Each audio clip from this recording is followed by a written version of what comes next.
19세기 초 동력을 이용한 배가 운행되기 전에 대부분의 배들은 다 돛을 달아서 바람을 이용해서 운행을 했습니다. 그러다 보니 배가 순풍을 만났느냐 역풍을 만났느냐에 따라서 그 항해의 질과 속도가 현격하게 차이가 났습니다. 순풍을 만나게 된 배는 아주 순항을 하게 되어지고 그리고 속력도 빠르게 나아갈 수가 있었습니다. 그러나 역풍을 만난 배는 그 역경 속으로 들어가게 되어지고 그 속도도 더디게 오히려 뒤로 물러나게 되어졌습니다. 그런데 바람에는 순풍과 역풍뿐만 아니라 옆에서 부는 횡풍도 있습니다. 모든 사람은 순풍에 돛단 배 같은 그런 인생이 되기를 소원합니다. 그러나 모든 인생이 그렇듯이 언제나 순풍이 부는 것만은 아닙니다. 인생에 일어나는 모든 그 일들은 바다에 있는 배들이 만나는 바람의 종류만큼이나 다양합니다. 오늘 본문에 등장하는 다니엘과 세 친구의 인생에 불어닥친 그 일들도 그러합니다. 다니엘과 세 친구들은 귀족 출신, 귀족 가문의 출신입니다. 그들은 흠이 없고 용모가 뛰어나고 아름다운 자들이었습니다. 그들은 학문과 지식, 지혜에 뛰어난 자들이었습니다. 학문에 아주 익숙한 자들이었습니다. 그랬기에 그들의 장래는 창창해 보이던 인생이었습니다. 그들의 미래는 어쩌면 순풍만 불어올 것 같은 그런 인생이었습니다. 그러나 BC 605년에 바벨론이 남유다를 침공합니다. 그때에 왕족과 귀족 많은 사람들이 바벨론의 포로로 끌려가게 되어집니다. 그때 다니엘과 세 친구도 포로로 바벨론에 끌려오게 됩니다. 다니엘과 그 세 친구의 인생 가운데 역풍과 행풍이 동시에 불어닥친 겁니다. 모든 꿈이 산산이 박살난 겁니다. 그런데 포로로 잡혀온 다니엘과 세 친구의 인생 가운데 또다시 순풍이 불기 시작합니다. 쭉 다니엘서 초반부를 읽어보면 그들의 인생 가운데 순풍이 불고 있는 것을 보게 되어집니다. 근데 중요한 것은 다니엘과 그의 세 친구의 인생 가운데 불어왔던 모든 바람의 주관자는 하나님이셨다라는 것입니다. 하나님이 그들의 인생을 붙들고 바벨론까지 인도하셨던 것입니다. 그런데 사람들은 자기의 인생 가운데 자기의 힘만으로 순풍을 불어 넣으려고 합니다. 어쨌든 애를 쓰고 노력을 해서 자기 힘만으로 순풍을 불어 넣으려고 합니다. 그러나 인간의 노력에는 한계가 있습니다. 아무리 노력하고 애쓴다 할지라도 자기 마음대로 자기 인생에 순풍을 불어 넣을 수는 없습니다. 사람이 아무리 거대한 선풍기를 많이 만들어서 바람을 일으킨다 할지라도 지구상 전체에 흐르고 있는 큰 대기의 흐름을 바꿀 수는 없습니다. 최근에 계속된 이 폭우는 우리가 일기예보를 들어서 알지만 북쪽에서 내려온 차갑고 건조한 이 대기와 태평양에서 올라온 따뜻하고 아주 습기 많은 이 대기가 한 번 더해서 계속 만남으로 인해서 발생되어진 것입니다. 이런 대기의 큰 흐름을 인간이 돌릴 방법이 없습니다. 막거나 다른 방향으로 돌릴 재간이 없습니다. 마찬가지로 하나님께서 어떤 인생에게 불게 하신 그 순풍이든지 역풍이든지 횡풍이든지 관계없이 하나님이 어떤 인생에게 불게 하신 그 바람을 인간의 힘만으로 방향을 바꾸거나 그것을 막아낼 재간이 없는 것입니다. 다니엘서 1장을 쭉 읽어보면 일어난 사건에 참여한 사람들의 활동이 줄을 이루는 것처럼 그렇게 보입니다. 그들이 결정을 하고 그들이 뭔가 일을 꾸미고 한 것처럼 보입니다.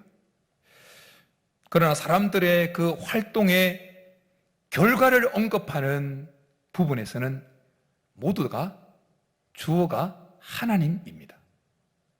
8절에 다윗이 뜻을 정하고 그 뜻을 정한 결과가 9절에 나타나는데 그 9절을 나타내는 주어는 하나님입니다. 하나님이 환관장과 다니엘과 그 세 친구의 삶 가운데 개입하시는 그 모습이 묘사됩니다. 바벨론 왕궁에는 다니엘의 세 친구뿐만 아니라 여러 소년들이 학문을 배웠습니다. 그런데 그 결과를 언급하는 17절에도 주어는 하나님입니다. 우리의 인생은 우리가 살고 우리가 그 결과를 만들어내는 것처럼 여겨지지만 결코 그렇지가 않습니다. 우리의 인생은 하나님 손에 달려 있습니다. 우리의 인생은 우리의 활동만으로 그 결과를 도출해낼 수 있는 것이 아닙니다. 우리의 인생 가운데 도출되어지는 인생의 결과물에는 우리의 활동뿐만 아니라 하나님의 활동이 포함되어 있습니다. 우리는 이것을 한시도 잊으면 안 됩니다. 그래서 성경은 우리에게 이것을 말씀합니다. 빠른 경주자들이라고 선착하는 것이 아니며 용사들이라고 전쟁에 승리하는 것이 아니며 지혜자들이라고 음식물을 얻는 것도 아니며 명철자들이라고 재물을 얻는 것도 아니며 지식인들이라고 은총을 입는 것이 아니니. 일반적인 사람들의 생각은 무엇입니까? 빠른 경주자가 먼저 도착하는 것입니다. 용사가 승리하는 것입니다. 지혜자, 명철자, 지식인들이 다른 일반 사람들보다 더 음식과 재물과 명예를 더 쉽게 얻을 것이라 그렇게 생각을 합니다. 근데 성경은 그렇지 않다고 말씀합니다. 왜 그럴까요? 우리의 인생의 결과는 우리의 활동만으로 도출되어지는 것이 아니기 때문입니다. 우리의 인생의 결과는 하나님의 활동이 지대한 영향을 미치고 끼치기 때문입니다. 그래서 하나님이 어떤 인생에게 순풍을 불게 하시면 그 인생은 순풍을 타는 인생이 되어지는 것입니다. 그러나 하나님이 그 어떤 인생에게 역풍을 불게 하시면 그 인생은 역풍을 맞는 인생이 되어지는 것입니다. 바라기는 오늘 예배를 드리는 모든 성도들의 인생 가운데 하나님께서 보내시는 순풍이 있기를 간절히 축복합니다. 우리 인생 가운데 하나님의 순풍을 날마다 경험할 수 있기를 간절히 축복합니다. 그러면 하나님은 어떤 인생에게 순풍을 불게 하실까요?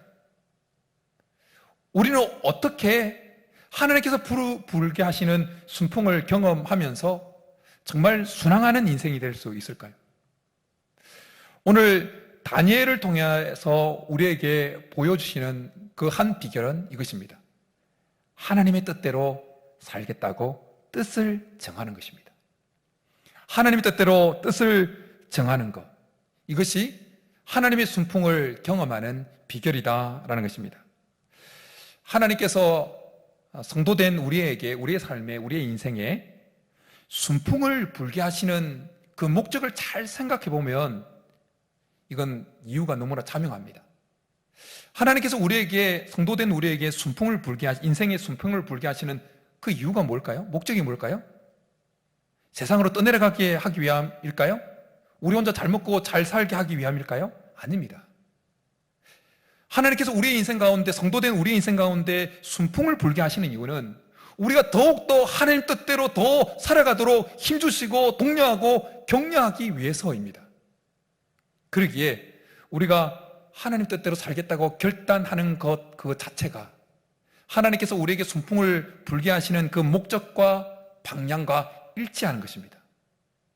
그러기에 우리가 하나님 뜻대로 살겠다고 뜻을 정하는 순간 우리는 더 엄밀하게 말하면 하나님께서 불게 만드시는 그 바람 대기 위에 올라타게 되어지는 것입니다.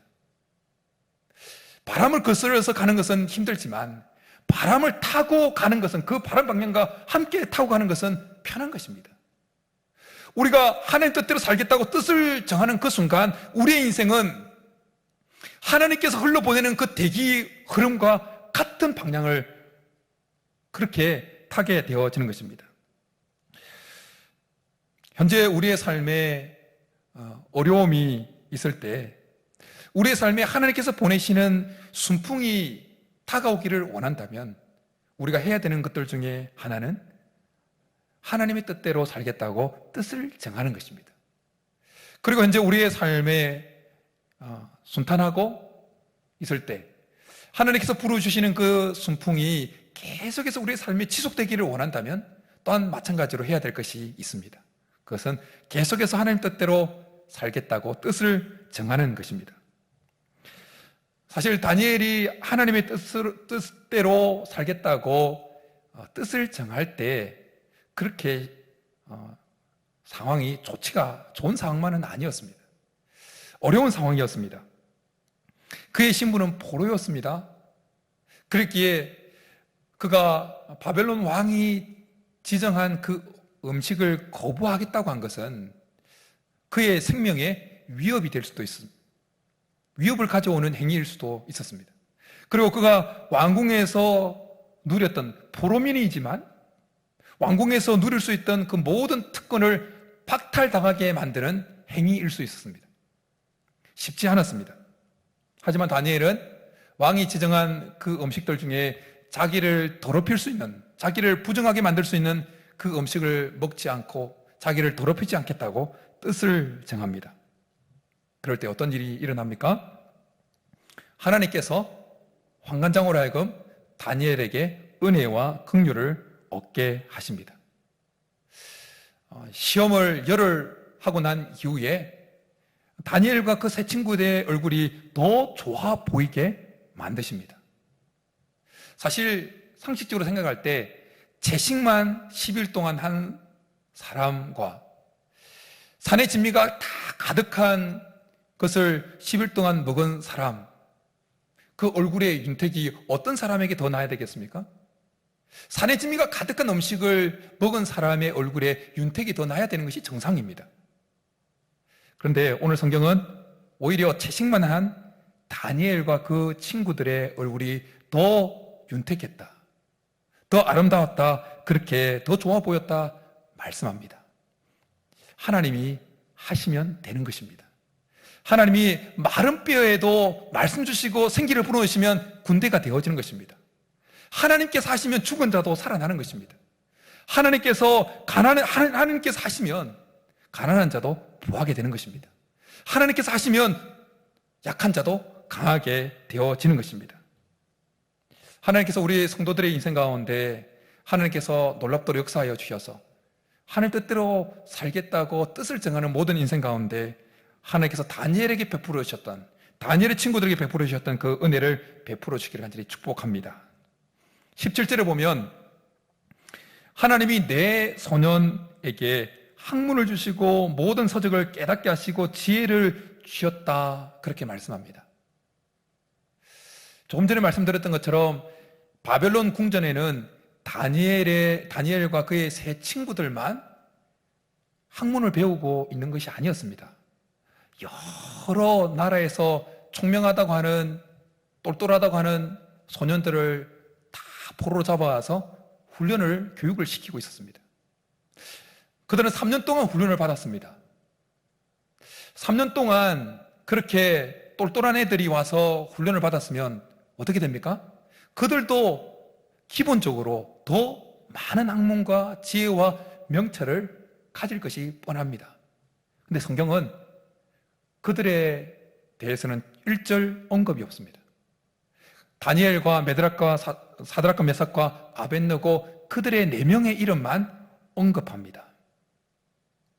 하나님께서 이 4소년에게 학문을 주시고 모든 서적을 깨닫게 하시고 지혜를 주셨다는 이 말씀은 특별하게 특출난 지혜와 지식, 그들의 학문을 하나님께서 그들에게 허락하셨다는 의미입니다.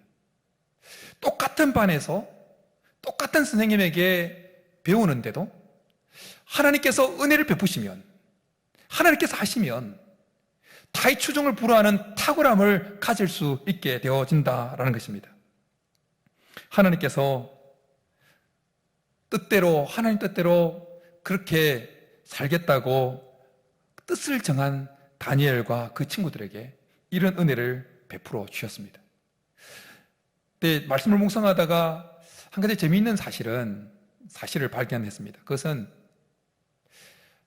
다니엘이 아니라 다니엘의 이 세 친구들의 반응입니다.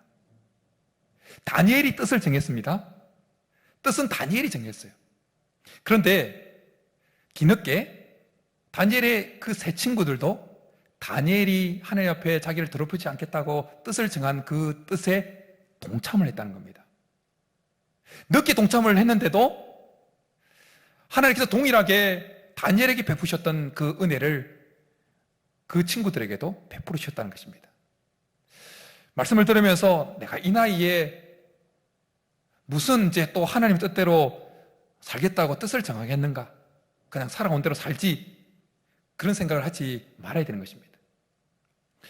하나님의 뜻대로 살겠다고 뜻을 정하는 것은 결코 빠르고 늦고 하는 것이 없습니다. 지금 말씀을 듣는 이 시간에 그래, 지금부터라도 내가 하나님 뜻대로 살겠다고 뜻을 정하면 결코 늦은 인생이 되지 않는 것입니다. 하나님의 은혜를 경험하게 되어지는 것입니다. 처음으로 하나님 뜻대로 살겠다고 뜻을 정한 다니엘에게는 특별히 하나님께서 모든 환상과 꿈을 깨닫는 능력을 주십니다. 그래서 애굽에 있던 바벨론에 있던 모든 술객과 박수들보다 엄청 탁월해집니다. 훨씬 더 탁월해집니다. 그래서 메대와 그리고 바벨론과 그리고 메대와 바사 과도기 그리고 바사라고 하는 이 제국이 세 번 바뀌는 동안에도 다니엘은 계속해서 탑 자리를, 총리의 자리를 역임하게 되어집니다. 이것은 전례가 없는 일입니다. 우리나라만 보더라도 한 나라 안에서 정권이 바뀌면 말할 것도 없고, 같은 정당 안에서 이 정권이 바뀌면 그 전에 정권에서 직책을 받았던 사람들은 다 자이든 타이든 옷을 벗게 됩니다. 그 직책을 내려놓습니다. 높으면 높은 자리에 있을수록 다 옷을 벗습니다. 그런데 다니엘은 정당 정도가 바뀌는 정도가 아니라 나라가 바뀌고 그것도 세 번이나 바뀌었는데 여전히 탑 자리, 총리의 자리에 계속 봉직하게 되어지는 위엄을 발휘하게 되어집니다. 누가 하신 것입니까? 하나님이 하신 것입니다. 왜 하나님은 다니엘로 하여금 그런 위엄을 누리게 만드셨습니까? 하나님의 뜻대로 살겠다고 뜻을 정했기 때문입니다. 하나님의 대사라고 하는 그 책으로 유명한 김하중 전 중국 대사 장로님이, 김하중 장로님이 계십니다. 한 번쯤 들어보셨을 법도 한 분인데 기도의 사람입니다. 기도를 참 많이 하시는 장로님이십니다. 근데 그분이 김대중 정부 때 중국 주중대사로 임명을 받습니다. 그리고 정권이 바뀌어서 노무현 정부 때도 여전히 주중대사로 계속 재직을 합니다. 그리고 이제는 진보 정당으로 바뀐 이명박 정부에서는 통일부 장관으로 섬기게 되어집니다. 하나님 뜻대로 살겠다고 그렇게 뜻을 정하고 하나님 앞에 기도하면서 나아갔던 그 장로님을 하나님은 이 시대에 그 다니엘과 같은 모본으로, 다니엘 같은 표상으로 이 시대 예시로 여전히 사용을 하고 계셨습니다.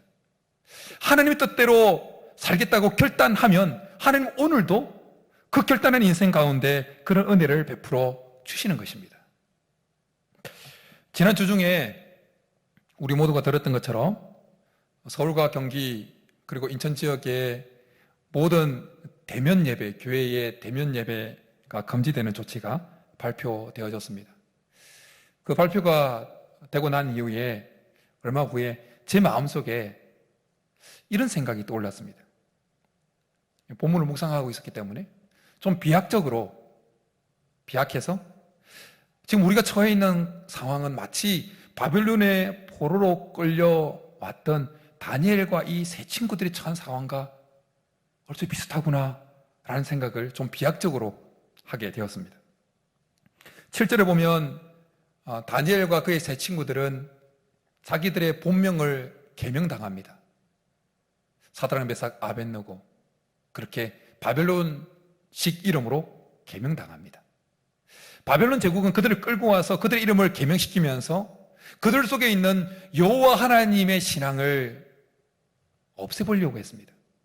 그들은, 이 바벨론 제국은 다니엘과 이 세 친구들 속에 있는 그 모든 것들을 제거시키고 바벨론 문화에 동화되기를 원했습니다. 다니엘과 세 친구들은 그렇게 될 가능성이 충분히 있었습니다. 지금 우리는 코로나19로 정상적인 신앙생활을 할 수 있는 상황이 아닙니다. 바벨론에 끌려왔던 다니엘과 세 친구들이 예루살렘에 있는 성전에서 예배할 수 없었던 것처럼 우리는 지금 본당에, 예배당에 나와서 대면하면서 하나님께 예배할 수 있는 상황이 아닙니다. 그리고 속으로 모여서 받은 은혜를 나누고 마음속에 있는 아픔과 기도 제목을 나누면서 함께 위로받고 위로하는 그런 상황을 할 수 없는 상황입니다. 그런 것을 할 수 없는 상황입니다. 다니엘이 나중에 보면 예루살렘을 향해서 창을 열어놓고 3번 그렇게 기도했던 것처럼 우리가 인터넷으로, 영상으로 그렇게 만나고 예배할 수는 있지만 그러나 한계가 있습니다. 이러한 때에 우리는 이런 때일수록 하나님의 뜻대로 살겠다고 뜻을 정해야 하는 것입니다. 많은 분들이 코로나19 이 사태 속에서도 하나님을 향한 신앙을 잘 유지하고 있습니다. 얼마나 감사한지요. 그러나 많은 교회 관계자들은 코로나19가 끝나고 백신이 개발되어서 모든 것이 예전처럼 정상으로 돌아간다고 할지라도, 정상으로 예배 드릴 수 있는 상황이 도래한다 할지라도 많은 성도들이 교회로 돌아오지 않고 세상으로 많은 성도들이 세상으로 돌아갈 것이다, 그렇게 진단을 하고 있습니다. 왜 그런 진단을 할까요? 그 이유는 지금 이 코로나19 상황 가운데 개인적으로 신앙을 유지하기가 힘든 상황 속에서 내가 하나님의 뜻대로 살겠다고 뜻을 정하는 거 없이 그냥 서서히 데워지는 그 물 안에 든 개구리처럼 서서히 편안함에 녹아져서 그 신앙을 잃어버릴 가능성이 많기 때문이다라는 것입니다. 그러나 우리 분명히 알아야 됩니다. 하나님을 잃어버리면 하나님께서 우리의 인생 가운데 불게 하시는 그 순풍을 놓쳐버린다는 것입니다. 그리고 하나님은 오히려 떠내려간 우리를 건지시기 위해서, 우리로 하여금 다시 돌아오게 만드시기 위해서 하나님께서 보내시는 역풍을 맞이할 수밖에 없다라는 것입니다. 우리는 요나에 대한 이야기를 잘 알고 있습니다. 니느웨에 가서 심판의 메시지를 전하라고 명령하셨습니다. 그러나 요나는 니느웨 사람들이 그 심판의 메시지를 듣고 회개하고 하나님의 구원을 경험할 하는 것이 마음에 들지 않았습니다. 그래서 자기 뜻대로 하나님 뜻과는 반대되게 다시스로 배를 타고 도망가지요. 그때 어떤 일이 벌어집니까? 하나님께서 보내신 역풍을 만나게 됩니다. 광풍을 만나게 되어집니다. 그러다가 물고기 뱃속에서 하나님 뜻대로 다시 살겠다고 뜻을 정하고 그렇게 회개하고 기도할 때 하나님은 그 인생을 다시 육지로 끄집어냅니다. 요셉은 비록 노예로 애굽에 팔렸지만 하나님의 뜻대로 살겠다고 뜻을 정합니다. 그가 뜻을 정했다고 하는 그 구절은 없지만, 그가 애굽의 노예로 팔렸지만 여전히 그 속에서도 하나님 뜻대로 살겠다고 뜻을 정했다고 하는 증거는 그가 보디발의 아내에게 유혹받을 때의 모습을 통해서 극명하게 드러납니다. 그가 비록 노예의 신분이었지만 하나님 뜻대로 살겠다고 뜻을 정했을 때 하나님은 요셉의 인생에게 순풍을 불게 하셨습니다. 그래서 그가 손대는 것마다 잘 되게 하셨습니다. 그래서 비록 노예였지만 그는 주인의 노예로 있는 그 보디발로부터 신임을 얻습니다. 누명을 쓰고 감옥에 갔지만 간수로부터 신임을 얻습니다. 현재 우리의 삶이 어려우면 어려울수록 하나님의 뜻대로 살겠다고 뜻을 정해야 됩니다. 하나님의 뜻대로 살겠다고 뜻을 정하는 순간 하나님은 그 순간이 우리의 인생의 터닝 포인트가 되게 하십니다. 내 뜻대로가 아니라 하나님의 뜻대로 살겠다고 뜻을 정하는 그 순간 하나님의 인도하심은 우리의 인생 가운데 찾아오게 되어지는 것입니다.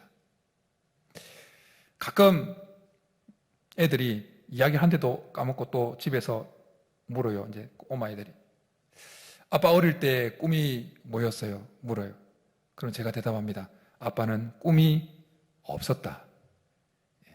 사실 꿈이 없었습니다. 시골에서 그냥 하루하루를 보내는 것이었습니다. 그런데 고등학교 2학년 때 여러 번 간증했던 것처럼 예수님을 정말 진짜 만났을 때 제 속에 꿈이 생겼습니다. 제 인생 전체를 들여서 하나님을 위해 살아드리고 싶은 꿈이 생겼습니다. 그래서 수련회 그 집회 기간 동안에 집회 도중에 저녁 집회 막 할 때 집회 도중에 숙소로 뛰쳐나가서 수련회 마치면 사겠다고 하는 있던 그 기타 살 돈을 다 전액을 다 봉투에 넣었습니다. 그리고 그 위에 이렇게 썼습니다. 하나님 손에 붙들린 호미처럼, 제가 농사꾼의 아들이었기 때문에 하나님 손에 붙들린 호미처럼, 하나님 손에 끼어진 장갑처럼 하나님께 쓰임받는 인생이 되고 싶습니다. 그 기도 제목을 쓰고 집회 중간에 하나님께 드렸어요. 제가 돌이켜보면 그 순간이 제 인생의 터닝 포인트였다고 생각이 되어집니다. 그 이후로 하나님 앞에 제 삶을 온전히 다 드려서 하나님을 위해 살아드리고 싶다고 결단하고 뜻을 정해 그 순간부터 하나님은 제 삶을 놀랍도록 선하게 순풍을 불게 하시면서 인도해 오셨습니다. 그리고 귀한 교회의 담임 목사로 청빙받아서 담임 목회를 시작하면서부터 할 때 또 뜻을 정했습니다. 무슨 뜻이냐? 목사 개인의 뜻대로 주님의 몸된 교회를 이끌어가는 것이 아니라 하나님의 뜻대로 교회를 이끌어가겠다, 그렇게 뜻을 정했습니다. 그래서 제 목회에 이름을 붙인다면 저는 기다리는 목회입니다. 따라가는 목회입니다. 하나님이 뜻을 보여주시면 따라가는 목회. 그렇게 하나님 뜻대로 목회하겠다고 담임 목회를 시작하면서 결단을 하고 뜻을 정하고 그렇게 몇 년 안 되었지만 하나님께서 성도들의 기도를 들으시고 교회를 얼마나 빠르게 회복시키시고 건강하게 만들어 가시는지 모릅니다. 복음송 가사처럼 내 인생 여정 끝내어 강 건너 언덕 이를 때 하늘문 향해 말하리 예수 인도하셨네. 이 고백을 계속해서 할 수 있도록 하나님은 제 삶을 인도해 가고 계십니다. 하나님은 우리가 하나님 뜻대로 살겠다고 뜻을 정할 때 우리의 삶에 순풍을 보내사 인도해 가시는 것입니다. 여호수아가 죽기 직전에 이스라엘 전체 백성들을 세겜이라고 하는 곳에 불러 모읍니다. 그리고 아주 단호하면서도 아주 진지하게 결의에 찬 목소리로 이 말을 이스라엘 백성들 앞에서 합니다. 만일 여호와를 섬기는 것이 너희에게 좋지 않게 보이거든 너희 조상들이 강 저쪽에서 섬기던 신들이든지 또는 너희가 거주하는 땅에 있는 아모리 족속의 신들이든지 너희가 섬길 자를 오늘 택하라. 오직 나와 내 집은 여호와를 섬기겠노라. 아주 비장에 찬 목소리로 이 고백을 했습니다. 자기가 뜻을 정한 거죠. 여호수아가 이런 뜻을 정하는 이런 결단의 비장의 선언을 했던 이유는 가나안 땅에 들어와서 살게 된 이스라엘 백성들 속에 여호와를 떠나서 우상을 섬기려고 하는 모습들이 감지되었기 때문일 것입니다. 실제로 여호수아가 이 비장한 각오를 이스라엘 백성들 앞에 하고 난 이후에 얼마 후에 이제 곧 죽는데, 그가 110세에 죽고 난 이후에, 그리고 그 세대 사람들도 다 죽고 난 다음에 사사기에 보면 여호와를 알지 못하는 다른 세대가 일어났다 말씀하고 있는 것입니다.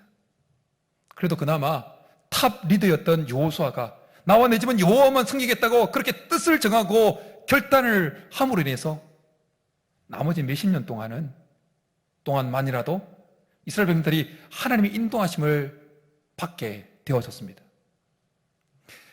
여호수아와 갈렙이 가나안 땅에 들어온 사람들 중에 가장 연장자였습니다.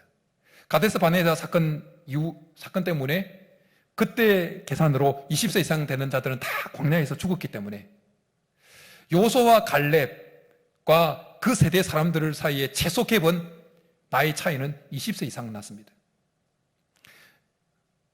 갈렙이 85세 땅을 분배받을 때 85세였습니다. 여호수아도 그쯤 되었습니다. 그러니 여호수아의 그 결단으로 인해서 그나마 그 세대 사람들만이라도 몇십 년, 최소 20년 이상은 하나님의 인도하심을 받게 되었다는 것입니다. 우리가 어려움에 처해 있을 때 잠깐 부는 순풍 같은 세상의 역풍에 쏘으면 안 됩니다. 순풍 같은 세상의 역풍,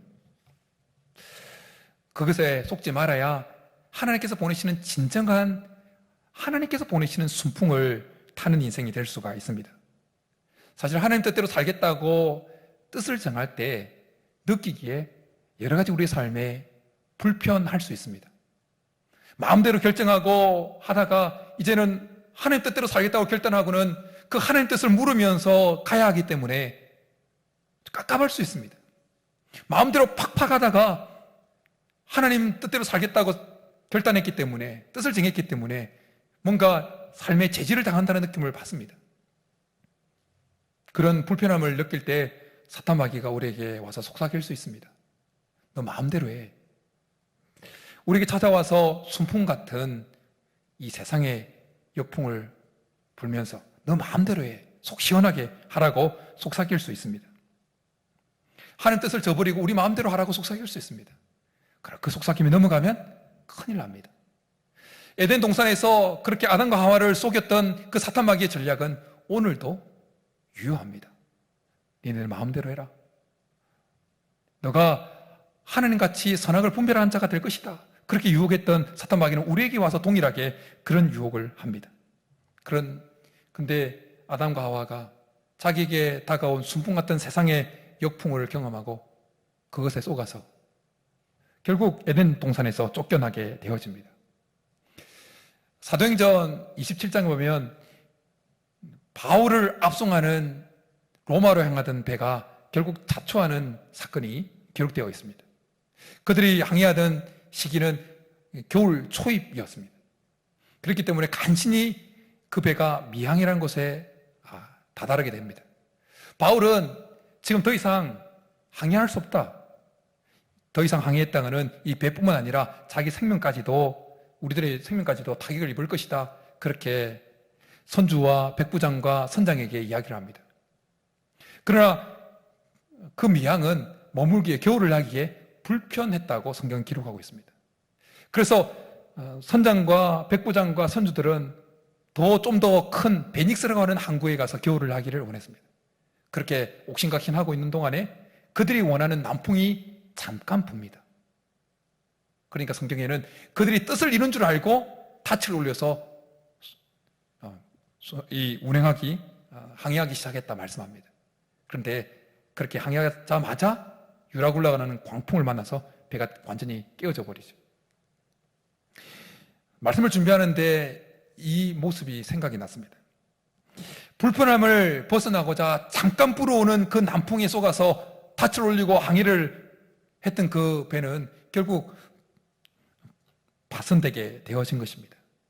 하나님의 뜻대로 살겠다고 우리가 뜻을 정할 때 우리에게 잠깐 다가오는 그 불편함을 벗어나기 위해서 사탄이 우리에게 속삭이는 수풍 같은 세상의 역풍에 쏘가서 벗어나기 시작하면, 하나님의 뜻에 벗어나기 시작하면 우리의 인생은 자초되게 되어지는 것입니다. 사랑하는 성도 여러분, 우리를 향한 하나님의 근본적인 생각은 우리에게 계속해서 순풍을 불어주고 싶어 하시는 것입니다. 예레미야 선지자를 통한 말씀처럼 우리를 향한 하나님의 근본적인 생각은 평안입니다. 재앙이 아닙니다. 미래와 희망을 주려는 것입니다. 그런데 하나님은 모든 인생에게, 모든 성도들의 인생 가운데 순풍을 불게 하시는 것이 아닙니다. 하나님의 뜻대로 살겠다고 뜻을 정한 인생에게 하나님은 순풍을 불게 하십니다. 그러기에 이 시간 하나님의 뜻대로 살겠다고 뜻을 정하십시오. 그리고 어려우면 어려울수록, 지금 처해 있는 상황이 어려우면 어려울수록 더욱더 하나님의 뜻대로 살겠다고 뜻을 정하십시오. 그러면 이 순간이 우리의 삶의 터닝포인트가 될 것입니다. 우리의 삶에 불어닥친 그 역풍이 순풍으로 바뀌는 시발점이, 출발점이 될 것입니다. 바라기는 오늘 예배를 드리는 우리 모두가 어떤 상황에 처해 있든지 간에 하나님의 뜻대로 살겠다고 결단하고, 그러므로 하나님의 놀라운 인도하심과 순풍을 경험할 수 있기를 주님으로 축복합니다. 이 시간 우리 말씀 생각하면서 주님 뜻대로 살기로 했네, 우리 이 찬양하면서 우리 결단하면서 나아가겠습니다.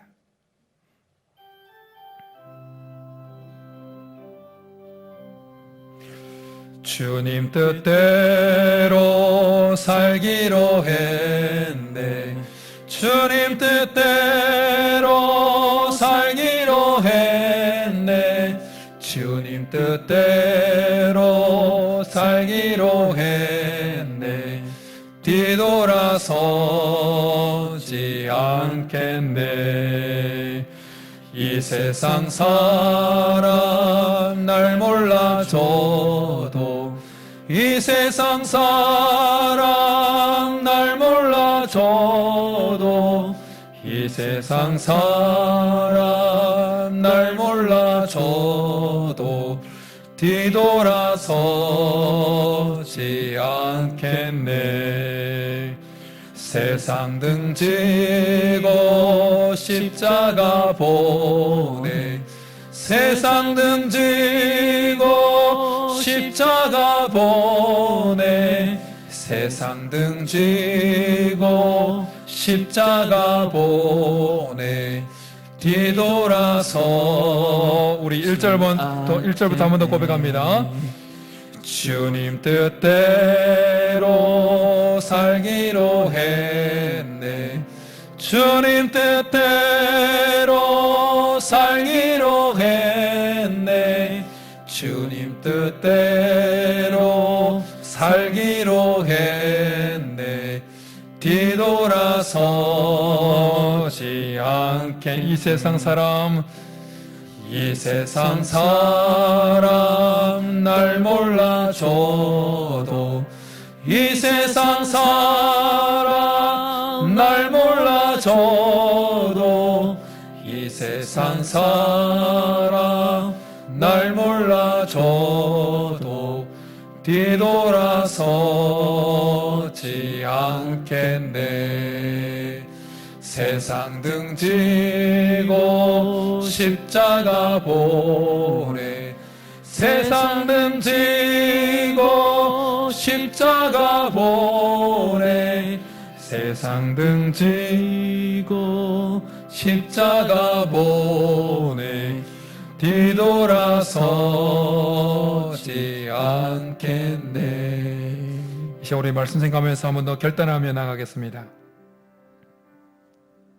상황이 어려우면 어려울수록, 내가 처해 있는 환경이 어려우면 어려울수록 이 시간 하나님 뜻대로 살겠습니다. 뜻을 정하며 나아가겠습니다. 뜻을 정할 때 우리 삶 가운데 불편함이 밀려온다 할지라도 사탄의 속삭임에 넘어가지 아니하고 끝까지 하나님 뜻대로, 뜻을 정한 그대로 계속해서 살아내어서 우리의 인생이 하나님의 바람에 올라타게 하시고 우리의 인생 가운데 하나님께서 보내신 그 순풍이 경험되어지는 그런 역사가 있게 도와달라고 이 시간 우리 한번 주님 앞에 주여 한번 부르고 결단하며 나가겠습니다. 주여, 살아계신 하나님 아버지, 우리의 인생 가운데 하나님께서 보내시는 순풍이 날마다 불기를 소원하면서 하나님 우리가 결단합니다. 하나님 뜻대로 살기로 이 시간 결단합니다. 하나님 뜻대로 살기로 뜻을 정합니다. 우리의 삶의 형편이 어려움이 어려울수록 하나님의 뜻대로 살겠다고 뜻을 정합니다.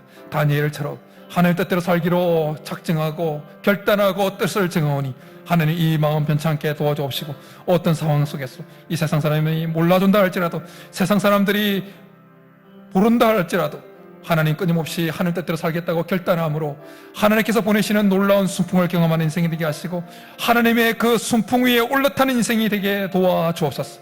그래서 어떤 상황 속에서도 순풍이 우리의 삶의 간증거리가 될 수 있도록 하나님께서 보내신 그 순풍의 인도하심이 간증거리가 될 수 있도록 역사하여 주옵소서.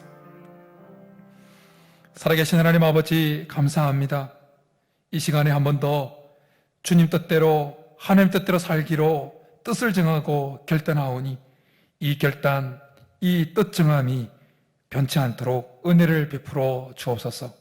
뜻을 정하며 살아가는 동안에 순간순간 경험하고 느껴지는 그 불편함 속에 다가오는 사탄 마귀의 속삭임에 넘어가지 아니하고 불편하더라도 하나님 뜻대로 끊임없이 살겠다고 작정한 대로 뜻을 정한 대로 살아내므로 우리의 인생 가운데 하나님께서 불교하시는 순풍을 경험하도록 역사하여 주옵소서. 그렇게 주실 줄 믿고 감사를 드리며 예수님의 이름으로 축복하며 기도드립니다. 아멘.